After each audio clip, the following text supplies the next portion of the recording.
What is up, y'all? Capone Tony here, and welcome to another Ever Crisis video. So it is content update day in Ever Crisis. We have a pretty beefy content update. We are in week 2 of the Dragon Quest TAC crossover event. Check out the notices. There is a lot of stuff to cover in this video, but like I always do, I'm going to start by covering the new banner first, and it is another crossover banner. It is another dual banner, by the way, so if you're pulling on this, it's going to be a pretty sizable investment if you're going for both characters. But let's go into it. It's Zack and Sephiroth. We'll start with Zack first. I think this costume looks pretty awesome on Zack. I love the armor, the green color scheme, green and yellow, I guess. Like the sword. The sword is huge and looks amazing. The headgear on Zack looks cool too. I am a big fan of this armor. I think it's one of his better aesthetics, in my opinion. So the Zenithian Armour, is that how you say it? So physical and magic war plus 20%, or physical and magic defense plus 20%. Pretty standard on a lot of costumes recently. But yeah, 20% on both physical and magic defense is very, very good, especially on a costume. So you get the Zenithian Blessing as well. You're getting attack, stance, command, gauge, max, physical ability potency plus 20% damage. So physical ability damage plus 20% essentially. Once that red diamond fills up. And then you get 15% HP and fire ability damage plus 30%. So another one of your typical super arcanum outfits with double defense is very, very good on Zack here, the Zenithian Armour. All right, so then we go into the Zenithian Sword, and now this weapon's pretty damn good. So at OB0, we're at 600% physical fire damage. Also applies a fire weakness to an enemy for 30 seconds. And yeah, unlike Vincent's weapon, you can cast this thing over and over and over. Vincent's had like a one-time use. Yeah, I'm talking about his ice weapon. Yeah, we'll cover that in a second. And then you get magic defense is increased all allies, low to mid. So that's pretty good. At OB0, you're getting PATK and fire potency. What is the weapon like at OB1? So we're at OB1, we're at 720% physical fire damage now. 40 seconds now when you apply the weakness. Magic defense increase is 25 seconds. So 32 and 24 are on the R abilities for P-Attack and Fire Potency. P-Attack, and X Sigil Boost. Plus 2. Alright, so yeah, pretty good. OB6, you're going up to 940. And with a 30% Fire Weakness apply ailment now. And then you go 50 seconds on this as well. And then you go magic defense increase goes to mid to high now, so that's really good. 40 and 40 on the R abilities, and then OB10 you're at 1120%, which is kind of the typical max when it comes to elemental damage weapons. And then you are at 30% still, 60 seconds on the weakness applying thing, and then you get 30 seconds on the magic defense is increased from mid to high still. 46 and 56 on the fire potency. That's very nice. The second R ability being maxing out at 56. That's very, very good.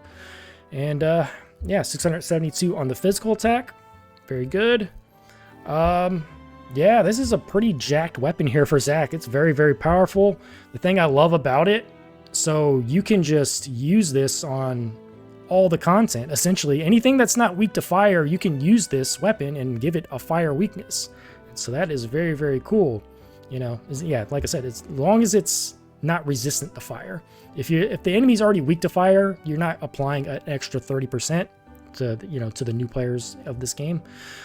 Vincent had a weapon like this already for the 1.5 year anniversary, but it was like an ice version. But the cool thing, but Vincent's actually went up to 50% on the ice weakness if you got it to OB10. So Vincent's was technically better from that standpoint, but Vincent's only had a one-time use, which was a very long one-time use if you got the weapon to OB10. It was like almost 2 minutes, I think. This weapon can be used over and over and over. Even if it falls off, you can reapply it. That's why that 30% is left less than 50% for Vincent, because his is one-time use, Zack's isn't.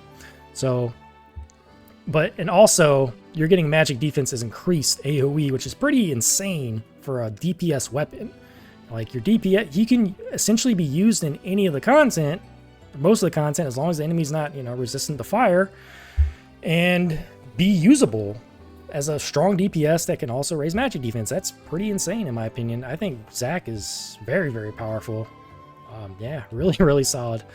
So yeah, I really like this setup. Strong DPS fire weapon, strong costume with double defense and essentially the super arcanums. Zack's looking really solid here. So yeah, I'll come back to the banner as a whole here in a second, but we're gonna go through Sephiroth now, which I actually love this aesthetic as well on Sephiroth. I think this looks really cool. Don't have a lot of comments, I guess. One shoulder pad with spikes, and the cape looks cool. Boots, the color scheme. Yeah, I think it all looks really good. So the Banesword Style on Sephiroth, plus 15 points in the magic attack. What? This is just weird. 15 points in the magic attack. I can kind of explain how this is going to benefit you when I cover the weapon, but yeah, this is very weird.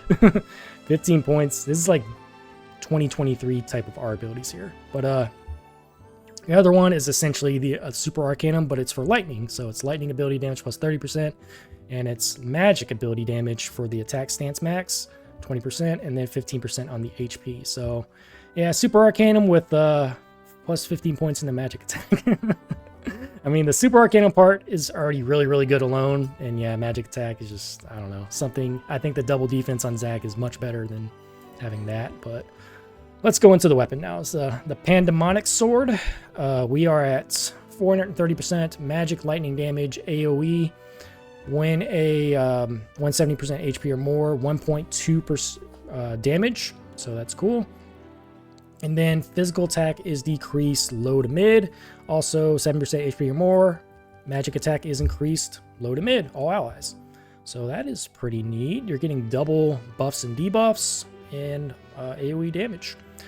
Magic attack and lightning potency, other R abilities. Let's go to OB1 now. We are at 520% now. AoE lightning damage with the 1.2 multiplier. Physical and magic attack low to mid on both of these. 25 seconds now. 32 and 24 on the R abilities. Magic attack, and triangle sigil boost are your support materia slot thingies. OB6, we're at 670% now with 1.2 damage. That is essentially like right around 800%. Physical attack and magic attack. Physical attack decrease and magic attack increase on the party. It goes from mid to high now, so that is very cool. 40 and 40 on the R abilities. And then if you go to OB10, you actually get this threshold reduced. So from 70% it actually goes to 50% now. So that's actually kind of significant. So you're going up to 800% damage now times 1.2, which is essentially 960. Yeah, if you meet these conditions. 50% is a lot easier to meet than 70%, by the way. And then you get P attack and M attack are both still mid to high, and it's 30 seconds now on the buffs and debuffs. 46 and 56. Yeah, the second R ability being 56 on both these characters is really nice. Magic attack, and triangle sigil boost. So yeah, Sephiroth. I would have honestly preferred if he had a single target lightning damage weapon, so he could have had his like go to 1120%. So when a character gets like an AOE damage dealing weapon, they typically have to nerf this percentage a little bit, so it's not the same as a single target, because that would just be extremely powerful if this was getting up to 1120%. But yeah, I can see why his only maxes out at 960, but he is getting double buffs and debuffs while also doing damage, so it is very powerful. It's very good. Honestly though, I think if I were to look at both of these characters, both these banners together, or both, yeah, if I were to look at both of these characters, I guess objectively, I think I liked Zack better, just because his damage is just insane while also applying a magic defense AoE buff, plus his weapon can be used in pretty much all the content. There's more versatility when you can apply a weakness to anybody. Where Sephiroth, this weapon here is just really good for a magic lightning setup. It's kind of limited from that perspective. Yeah, you can still use it for like maybe a Sephiroth buff and debuff type of build, but most of the time you're just using this as a lightning weapon. It's mainly good for lightning teams, which there aren't many lightning setups that aren't limited, by the way. So what you had Monster Hunter Tifa, who was limited. Zack obviously was limited for as well as Monster Hunter. this new cloud was limited. So for whatever reason, this game loves to make lightning very limited. And here we go again with Sephiroth. So yeah, I think both of these banners are very good. Both strong DPS characters, both offering some utility as well. I do like Zack more from an objective standpoint, just because, yeah, that weakness being applied to any enemy that is not resistant to fire just gives him more versatility to be used on any team. And that's very, very good. So if you were like a newer player and you had to choose between the two, I think I would definitely go toward Zack if you only had the choice of getting one character. But my stance is the same. Am I going to pull or not on this? No. Because my stance is kind of the same. When I have an account that kind of already has all of the elements, physical and magic, covered, when it comes to a limited banner, when it comes to DPS characters, it's OB10 or bust for me. So if I'm not planning to push one of these characters to OB10, I'm not going to pull. Because even if I get the weapons at OB6, don't get me wrong, they're very, very good. They're both very good at OB6, but if you're a light spender or a free-to-play account, they're probably going to be stuck at OB6 forever, because you're going to have to wait for this crossover to come back. And once this crossover does come back, these weapons might be a little bit dated. You'd have to use a lot of weapon parts, but you probably want to use those weapon parts on future weapons that these characters might get, future limited weapons. So that's why I don't like building DPS characters on a limited banner unless I absolutely plan to push them to OB10, like right now, like immediately, or like OB9 or something like that, like close to OB10. So that's just my point of view on this. And plus, man, a dual banner is just so tough. Dual banners are just brutal because there's just not enough guaranteed copies on both of these, on these pages. You have to go super, super deep, get some luck, and have ideally a lot of weapon parts saved up for whatever character you're trying to push to OB10. If you're trying to push both of them to OB10, god damn, that's going to be very, very rough. You're going to have to get some, you have a lot of resources saved up. You got to have a lot of weapon parts. You got to have good luck. So yeah, I like to minimize risk in this game. So if I were to I haven't pulled on many DPS limited banners. I pulled on Tifa in the 1.5 year anniversary because I had like 900 of her parts. I was in very good shape to be OB10 on that banner. So for me personally, yeah, it's a skip for me. Plus it's very, very close to anniversary. Like I keep mentioning this, the anniversary is just going to have some big power creeps. I assume it's going to be some very good stuff in there. And yeah, but if you were to pull on this, honestly, I would favor Zack more if you're more on the newer player standpoint looking at this. Obviously, if you're just really, really lacking on lightning too, Sephiroth is just a very good lightning damage dealer for this particular banner. Plus, he's going to be very good for the upcoming Guild War as well, so that is really cool.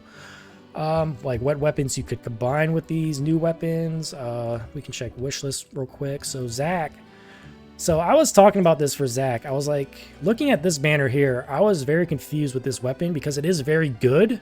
It just felt like weird, out of place for Zack on initial glance. But now when you look at this weapon, this surfboard one, this is a very good sub-weapon for his physical builds, because now we have multiple characters like Aerith, Red 13, Yuffie, they can all cast AoE exploit. I assume there's going to be more characters that can do it, later on. I assume Barrett might be able to do it later too. So you're going to have we have multiple characters now that can do AoE exploit. So Zack technically doesn't have to run his exploit weapon in the offhand. This is a fantastic offhand weapon for his physical builds. So you combine this weapon with these really good R abilities, by the way. You combine this weapon with his newest weapon, you're going to be cooking really, really good for fire teams. And since his weapon does apply a fire weakness, you can use that new fire weapon with this weapon and so much of the content in this game. It's a very, very solid build for Zack. So yeah, very, very good. When you look at Sephiroth, I think you either combine his exploit Odin weapon if you have it, or you would combine, I guess, this weapon, the CC alloy, for the R abilities. So you're getting 56 points on magic you're getting 56 points on his lightning potency in the main hand. Then you get 56 points in the offhand. So you're already getting to level 9 lightning potency with just those 2 weapons on him. And then you can just build out your boost attack and magic ability potency and his 3 back weapons. And yeah, I think from an R ability standpoint, Sephiroth might work out very, very well, even though his weapon is kind of lacking.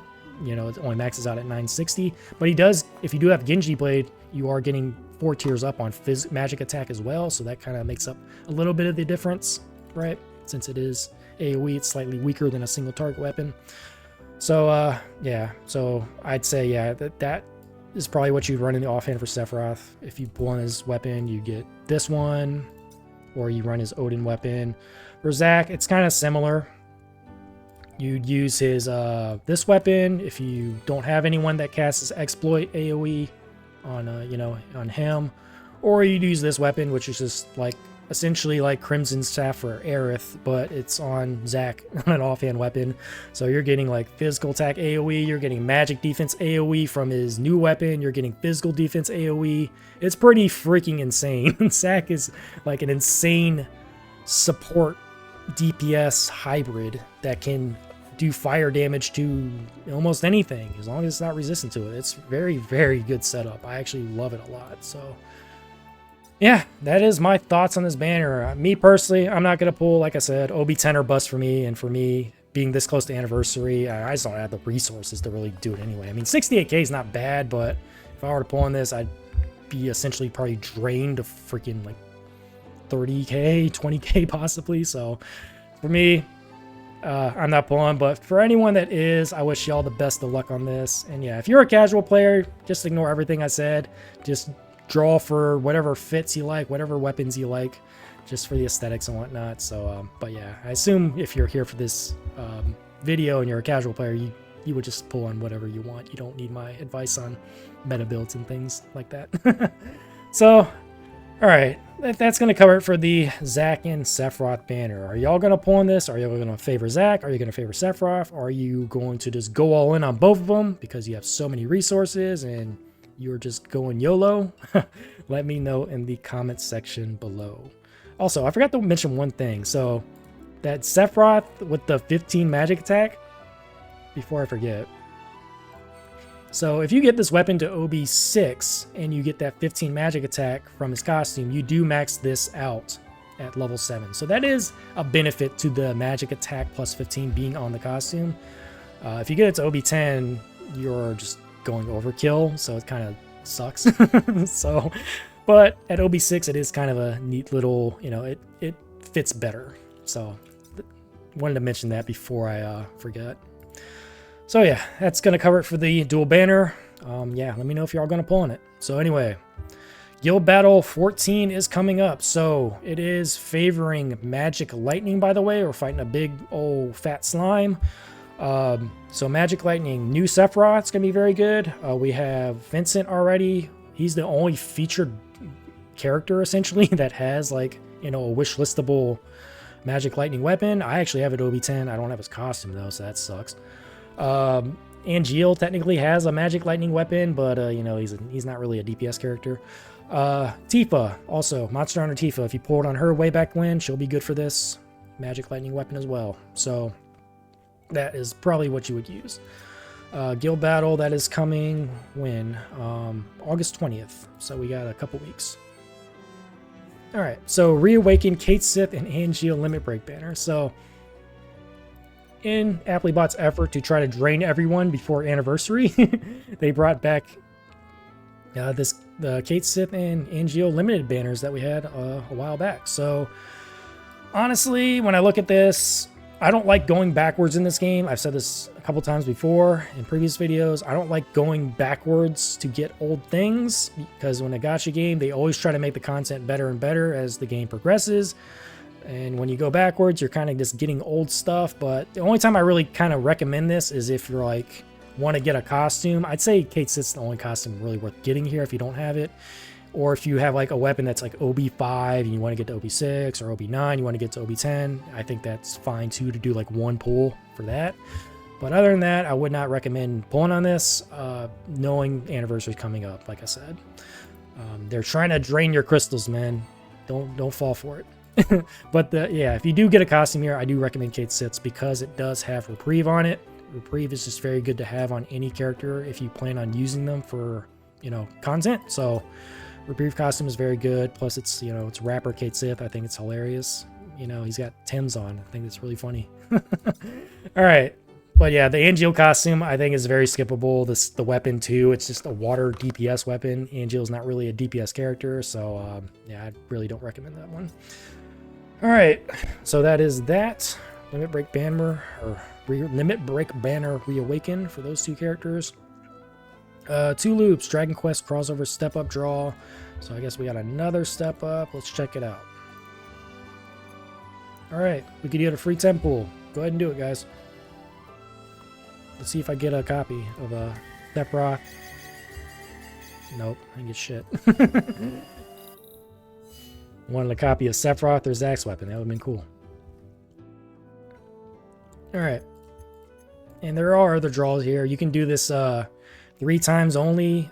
You use 300 red crystals to do a guaranteed 5-star weapon. The cool thing about this one, though, is that it's mostly newer weapons. So if you look at it, like Full Throttle, Mystic Sword, Holiday Blade, I think it's weapons like all the way up from Halloween this past year. So yeah, there's a lot of newer weapons on here, except for Sid and Angeal. They have all their weapons there. So there's better odds of you getting a weapon that you don't have OB10 yet. I actually did a pull on this, and I got Yuffie's Holiday, or no, I got her Red 13 Wreath, which I already had OB10, so yeah, that sucked. But yeah, if you do pull on that, odds are you'll get a newer weapon that you maybe don't have OB10 yet. Depends on where you are with your account. Alright, so we already went through the new banner here. There is a critical threat, reawakened. So Beach Time Yuffie Frenzy Battle is on now. So, or no, that's not, that's just the Frenzy Battle. Okay, yeah. This is based on the past crash. Hey, look, it's FaZe, a boob. I know those guys. Alright, so let's do it. Bring your best team and smack the Cactuar in the face.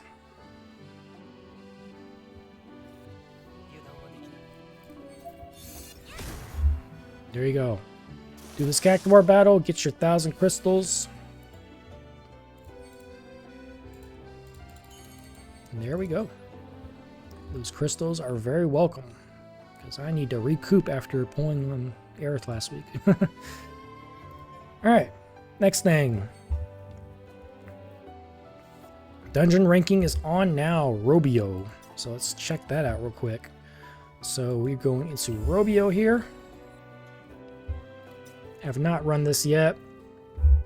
The rewards, yeah, essentially like with every dungeon ranking, you get a bunch of rewards for clearing it, and you get a bunch of rewards for doing a high score up to 4 million. You get all these rewards. Yeah, if you get top whatever, you'll get a certain amount of rewards as well. Top 150 is kind of where you want to be, so you can get the max amount of gacha tickets. But even if you don't, still 15 and 10 all the way up to top 2,000. So yeah, just do the best you can in this dungeon ranking. I will do a video on this. It said like physical, it said fire and lightning was good for this. I'm assuming Zack's gonna be very, very good for this since he can apply a weakness to everything, most likely. So I haven't run it yet, but I'll give you my budget team since I'm not pulling on this banner at all. So I'll show that in a different video of me doing this video for a typical like top 100 guide. So yeah, stay tuned for that. So other than that, we got the, again, new tower. So let's check that out. The Vortex Tower, the 4th Clash. So like the previous 3 towers here, you can, we're probably going to get like 3 of these vouchers as you progress through the tower. You can get, claim some weapons here. I would just grab the weapons that I don't have OB10 yet, most likely. Which are actually a decent amount of them on here. So they're all revolved around physical ability potency, or no, physical, yeah, non-elemental, fire, and lightning, essentially.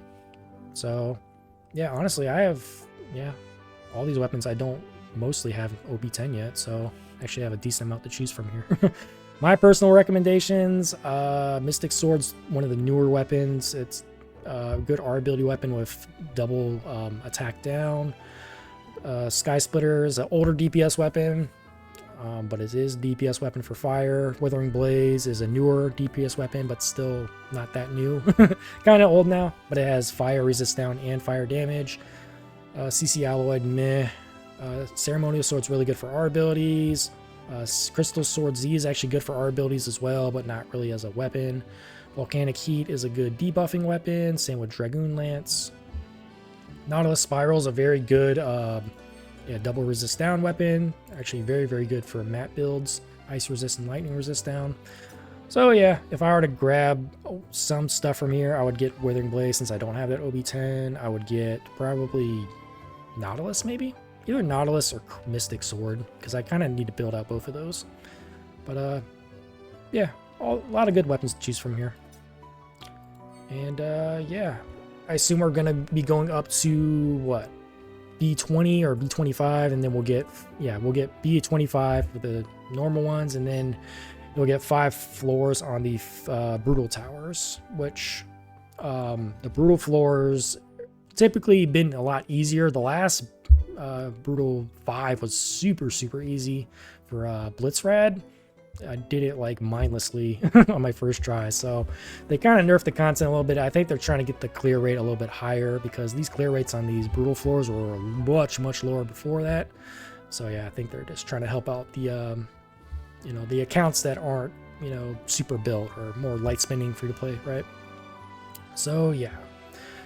Anyway, next thing. We got new event stuff here, so we can check out the event here for the Dragon Quest event. I think there's what? Is there new story? Yep, there's new story content, so check that out. And there's also a new exchange. Yep. So there's new exchange. There's master coins. You can get mithril ingots. You can get your more refined mithril, so you can get the 130 weapons. 5-star rune ra. Your typical stuff, synth catalyst, and then all the same crap that we've been farming forever. Mini medals, they actually added more stuff to the mini medals, so that's cool. You can get more gacha tickets, and yeah, that's mostly what's good here. Are these good? Yeah, these branding, I guess you can get some greater branding stones as well. So yeah, farm the content, do what we've been doing forever. Is there new battles as well? There is a new battle here. So you got Banesword Sephiroth EX. And you got more of these earlier stages to do. So do the first clears on those, do the first clear on the co-op, and yeah, get all your crystals, do all the content, farm the content, the Ever Crisis way. We've been doing it forever, guys. So Days of 7 gift, get 1,000 crystals just by claiming. So, yep. Gift from the Day of 7, and then we got a reward for clearing an event for the first time. Oh, that was for the cactuar we killed. There we go, 2,300. Nice. We're at 70k, guys. Let's go. All right. So other things, 700-day since release draws on now. That was the thing I went through with the 300 red crystals. There's also a campaign going on if you just log in. You check the login bonuses here. So we're getting these boxes that have Cloud, Aerith, Zack, or Sephiroth 5-star gacha tickets. So you'll get 7 of those total. And then I guess, yeah, that'll change every week up until August 20th. Or no, it will just last until August 20th. So I assume it's just going to be 7 boxes total. But this is every week until I think the end of the month. We're getting 300 blue crystals, 450, 5 mithril ingots for the refined mithril, and 25 astro. So, yep, just log in, claim your stuff, and that's pretty much it. So yeah, I think that's going to cover it for this Ever Crisis video. A lot of content to go through here, and yeah, I'm gonna dive right into it after I end this video. So yeah, if you enjoy my Ever Crisis content, please give this video a like, comment, and subscribe. Thank you so much for watching, and I will see y'all on the next one. Later.